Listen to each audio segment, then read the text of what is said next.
Assalamualaikum warahmatullahi wabarakatuh. Perkenalkan, nama saya Nadia Moza Octavia akan menjelaskan pendugaan parameter.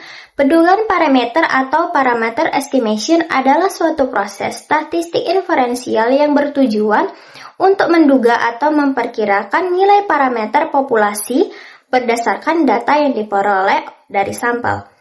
Parameter populasi seperti rata-rata, varians, dan proporsi pada umumnya tidak diketahui secara pasti karena keterbatasan dalam mengamati seluruh populasi. Oleh karena itu, pendugaan parameter menjadi salah satu metode utama dalam statistika inferensial untuk menarik kesimpulan mengenai karakteristik populasi secara keseluruhan. Secara umum, terdapat dua jenis pendugaan parameter dalam statistika, yaitu pendugaan titik dan pendugaan interval. Pendugaan titik adalah metode untuk memperkirakan parameter populasi menggunakan satu nilai tertentu yang diperoleh dari data sampel. Sementara itu, pendugaan interval adalah metode untuk memperkirakan parameter populasi dengan memberikan rentang nilai tertentu yang diperkirakan memuat nilai parameter sebenarnya. Apa saja kriteria penduga yang baik? Suatu penduga dikatakan baik apabila memenuhi beberapa kriteria penting dalam statistika, yaitu tidak bias, konsisten, efisien, dan cukup. Kriteria pertama adalah tidak bias atau unbiased, yaitu ketika nilai rata-rata dari hasil pendugaan sama dengan nilai parameter yang sebenarnya di populasi. Artinya, penduga tersebut tidak cenderung menghasilkan nilai yang terlalu besar maupun terlalu kecil. Dengan kata lain, hasil pendugaan berada tepat di sekitar nilai sebenarnya sehingga dapat dipercaya. Lalu, kriteria kedua adalah konsisten atau consistent. Penduga dikatakan konsisten apabila semakin banyak jumlah sampel yang digunakan, maka hasil pendugaan akan semakin mendekati nilai parameter sebenarnya. Jadi, semakin besar data yang dikumpulkan, tingkat kesalahan pendugaan akan semakin kecil. Hal ini menunjukkan bahwa penduga memiliki kestabilan yang baik dalam memperkirakan parameter populasi. Selanjutnya adalah efisien atau efisien. Penduga yang efisien memiliki varians atau tingkat penyebaran kesalahan yang sekecil mungkin dibandingkan penduga lainnya. Artinya, hasil pendugaan lebih stabil dan tidak terlalu bervariasi. Penduga yang efisien biasanya memberikan hasil yang lebih teliti karena penyimpangan dari nilai sebenarnya relatif kecil. Nah, kriteria terakhir adalah cukup atau sufisien. Penduga disebut cukup apabila mampu memanfaatkan seluruh informasi yang terdapat dalam sampel untuk menduga parameter populasi. Dengan menggunakan seluruh informasi yang tersedia, hasil pendugaan menjadi lebih lengkap dan akurat. Oleh karena itu, penduga yang baik seharusnya tidak mengabaikan data penting yang ada dalam sampel penelitian. Itu saja yang dapat saya sampaikan. Terima kasih. Oke, saya di sini akan menjelaskan tentang metode penggunaan klasik dari pendugaan parameter tentang metode momen. Nah, apa itu metode momen? Metode momen adalah salah satu metode dalam statistika yang digunakan untuk menduga parameter populasi yang nilainya belum diketahui dengan menggunakan data sampel. Metode ini dilakukan dengan cara menyamakan momen populasi dengan momen sampel sehingga diperoleh nilai parameter yang diinginkan. Dalam statistika, momen merupakan ukuran yang digunakan untuk menggambarkan karakteristik seluruh data, seperti rata-rata dalam variansi, karena tidak semua data populasi dapat diperoleh. Maka digunakan data sampel sebagai pendekatan untuk mewakili populasi tersebut. Metode momen bekerja berdasarkan asumsi bahwa karakteristik sampel memiliki kemiripan dengan karakteristik populasi, sehingga momen yang dihitung dari sampel dapat digunakan untuk memperkirakan parameter populasi. Metode ini dikenal sederhana dan mudah digunakan karena proses perhitungannya tidak terlalu rumit dibandingkan metode pendugaan lainnya. Nah, metode ini mempunyai karakteristik. Nah, yang pertama, menggunakan metode ini dari data sampel sebagai dasar untuk menduga parameter populasi yang belum diketahui. Metode ini dilakukan dengan menyamakan momen populasi dan momen sampel, sehingga parameter dapat diperoleh melalui proses perhitungan matematis. Dalam penerapannya, metode momen lebih sering menggunakan momen pertama dan momen kedua. Nah, yang berkaitan dengan rata-rata variansi data. Metode ini dikenal memiliki proses perhitungan yang relatif sederhana dan mudah dipahami karena tidak memerlukan teknik kalkulus yang terlalu rumit. Oleh sebab itu, metode momen sering digunakan sebagai metode dasar dalam pembelajaran statistika dan pendugaan parameter. Selain itu, metode ini dapat diterapkan pada berbagai jenis distribusi probabilitas untuk memperoleh nilai pendekatan parameter populasi berdasarkan data sampel yang tersedia. Namun, hasil pendugaan dari metode momen tidak selalu menghasilkan estimasi yang paling efisien atau paling akurat dibandingkan metode lainnya, terutama jika ukuran sampel kecil atau data memiliki penyimpangan tertentu. Nah, kita masuk ke rumus. Nah, rumus metode momen ini ada momen populasi ke K. Nah, yang dimana momen populasi ke K sama dengan nilai harapan dari X pangkat K. Nah, momen sampel ke K ada momen sampel ke K sama dengan 1 per N sigma XI pangkat K. Yang dimana MK itu momen sampel ke K sama dengan 1 per N jumlah data sampel, sigma penjumlahan seluruh data, XI data ke I, K itu urutan momen. Nah, kita masuk ke contoh soal. Nah, di sini saya mengambil satu soal metode momen. Nah, diketahui data sampel 1, 2, 3, 4. Gunakan metode momen untuk menentukan momen sampel pertama. Rumusnya tadi itu MK sama dengan 1 per N sigma XI pangkat K. Karena yang dicari adalah momen pertama, maka K-nya itu sama dengan 1. Sehingga rumusnya menjadi M1 sama dengan 1 per N sigma XI, yang dimana K-nya itu menjadi 1, jadi makanya menjadi M1. Nah, diketahui N-nya itu jumlah seluruh data itu kan 4, 1, 2, 3, dan 4. Nah, setelah itu kita jumlahkan aja, 1 tambah 2 tambah 3 tambah 4 sama dengan 10. Nah, substitusi ke rumus itu M1 sama dengan 10 per 4, yang dimana 10 itu dari jumlah seluruh data dan 4 itu dari data sampel. 1, 2, 3, dan 4. Jadi ada totalnya 4. Nah, M1-nya sama dengan 2 per 5. Karena metode momen menyamakan momen populasi dan momen sampel. Nah, momen populasi ke K sama dengan momen sampel ke K. Nah, karena momen sampel ke K-nya udah dapat, jadi momen populasi itu sama dengan 2,5. Terima kasih. Assalamualaikum warahmatullahi wabarakatuh. Di sini saya akan menjelaskan apa itu MLP atau Maximum Likelihood Estimation. Salah satu metode pendugaan klasik yang paling banyak digunakan dalam statistika yaitu Maximum Likelihood Estimation. MLE atau Maximum Likelihood Estimation bekerja dengan cara mencari nilai parameter yang paling masuk akal atau dalam bahasa statistika yang paling memaksimalkan fungsi likelihood dari data sampel yang kita miliki. Prinsip dasarnya ialah kita menurunkan fungsi log likelihood terhadap parameter yang ingin diduga, lalu menyamakan turunannya dengan 0 untuk mendapatkan nilai yang optimal. Sebagai contoh, untuk distribusi eksponensial dengan fungsi kepadatan f x theta sama dengan theta e pangkat minus theta x, fungsi likelihood-nya adalah L theta sama dengan theta pangkat n dikali e pangkat minus theta sigma xi. Dari fungsi likelihood yang tadi, kita ambil log-nya sehingga diperoleh ln L theta sama dengan n ln theta minus theta sigma xi.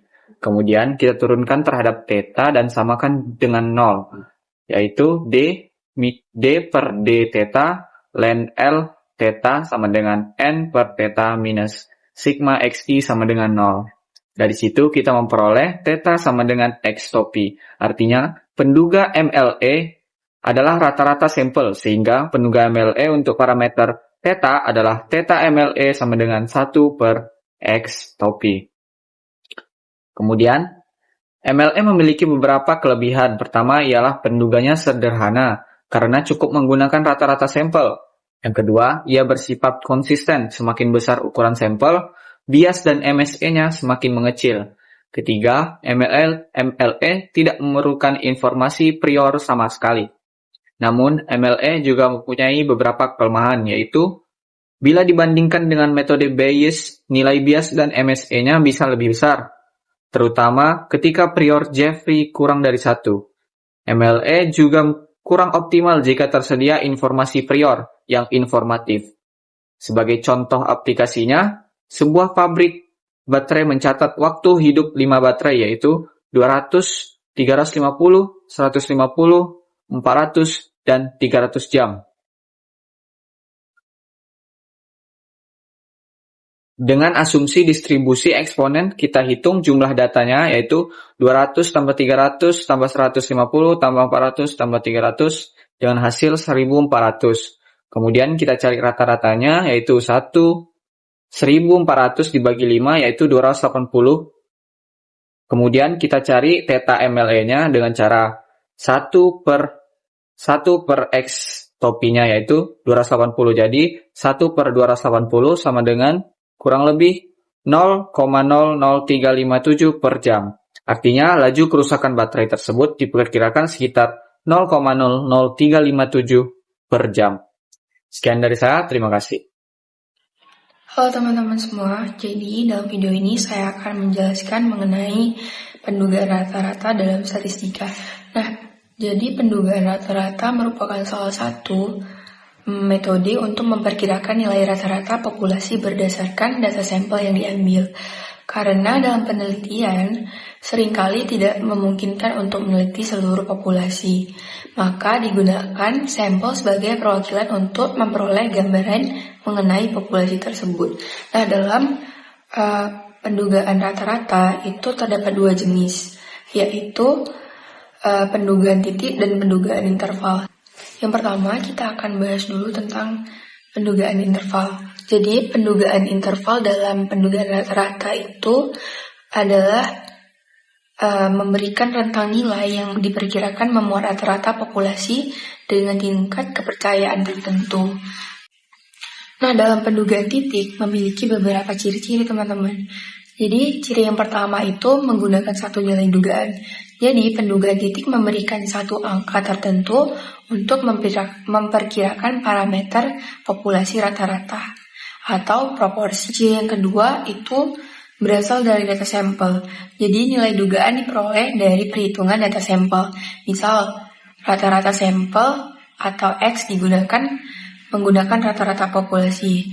Ciri yang ketiga yaitu lebih sederhana dan mudah digunakan. Jadi karena hanya menggunakan satu nilai, pendugaan titik lebih praktis dan perhitungan dan penyajian datanya lebih simpel. Yang keempat, itu tidak menunjukkan tingkat ketelitian. Jadi pendugaan titik tidak memberikan informasi tentang seberapa dekat hasil dugaan parameter populasi sebenarnya. Nah, ciri yang kelima itu yaitu dapat memiliki kesalahan atau error. Nah, jadi dugaan memungkinkan beberapa dari nilai parameter populasi karena hanya didasarkan pada sebagian data atau sampel. Nah, jadi pendugaan interval juga memiliki beberapa ciri-ciri.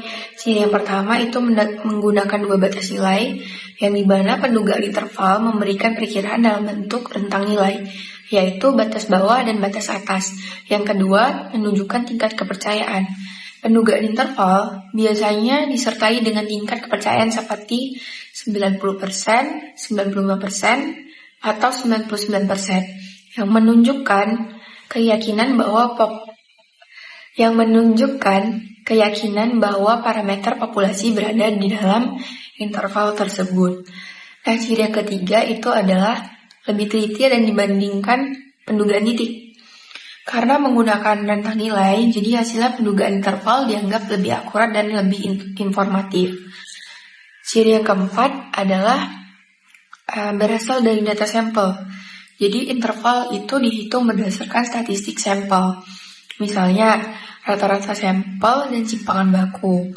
Nah, yang kelima itu memiliki margin of error, sama kayak pendugaan titik tadi, dia sama-sama memiliki error atau kesalahan.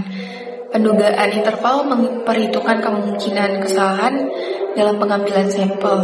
Nah, untuk pendugaan interval, rumusnya itu ada X bar tambah atau kurang Z kali S per akar N. Keterangannya, X sama dengan rata-rata sampel, Z adalah nilai dari tabel normal, S simpangan baku sampel, N adalah jumlah sampel. Baik, selanjutnya saya yang akan menjelaskan bagian dari contoh soal pendugaan parameter metode rata-rata, yaitu pendugaan titik. Di contoh soal tersebut yaitu seorang dosen ingin menduga rata-rata nilai mahasiswa. Ia mengambil sampel 6 mahasiswa dengan data nilai sebagai berikut. Di situ ada data yang tertera yaitu 70, 75, 80, 85, 90, dan 95. Baik, penyelesaiannya yaitu diketahui X1 atau data ke-1 sama dengan 70, X2 sama dengan 75, X3 sama dengan 80, X4 sama dengan 85, X5 sama dengan 90, dan X6 sama dengan 95. Dan N-nya yaitu jumlah data atau ruang sampelnya itu sama dengan 6. Nah, langkah pertama kita hitung dulu penjumlahan dari sigma XI-nya, yaitu 70 ditambah 75 ditambah 80 ditambah 85 ditambah 90 ditambah 95. Maka hasil dari sigma XI sama dengan 495.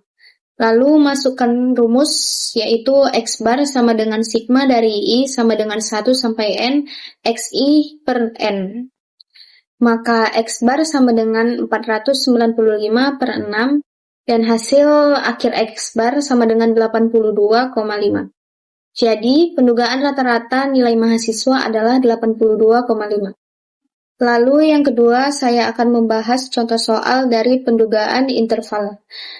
Seorang peneliti mengambil sampel 25 siswa, diketahui rata-rata nilai siswanya adalah 80, simpangan bakunya 10, tingkat kepercayaannya 95%, dan nilai Z sama dengan 1,96. Nah, penyelesaiannya diketahui X barnya berarti sama dengan 80, S-nya sama dengan 10, N sama dengan 25, dan nilai Z sama dengan 1,96. Nah, dikarenakan rumus tadi adalah X bar plus minus nilai Z dalam kurung S per akar dari N, maka kita hitung dulu hitungan yang di dalam kurungnya, yaitu S per akar dari N. Jadi langkah pertama kita menghitung S per akar dari N. Nilai S-nya 10 per akar dari nilai N-nya tadi 25, berarti akar dari 25. Maka hasilnya 10 per 5 dan hasil akhirnya adalah 2. Lanjut, langkah keduanya adalah menghitung nilai Z dikali hasil yang tadi.